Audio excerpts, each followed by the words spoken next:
வணக்கம் மக்களே. இன்னைக்கு நடந்த சட்டப்பேரவை கூட்டத்துல நம்ம பொட்டு மாமா எதுவும் வாயை திறந்தாரா, எதுவும் பேசினாரா? ஓ, வழக்கம் போலதானா? இன்னைக்கு வாயை திறக்கலையா? அது என்ன, புக்கு படிச்சிட்டு இருக்காரா இல்ல தூங்கிட்டாரா? அவர் இந்த மாதிரி முக்கியமான இடத்துல எல்லாம் பேச மாட்டாரு.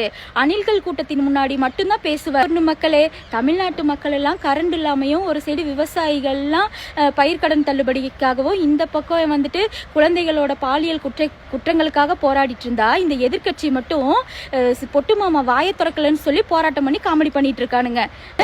ஆனா உன்னடா, இந்த மாதிரி ஒரு கோமாளித்தனம்லாம் இந்த தமிழ்நாட்டில் தான் நடக்கும். அதுக்கப்புறம் நிறைய பேர் சொல்றாங்க, ஒரு சிஎம் சாரை வந்து எப்படி அட்ரஸ் பண்ணணும்னு தெரியல, பொட்டு மாமா அப்படின்னு கூப்பிடுறோன்னு.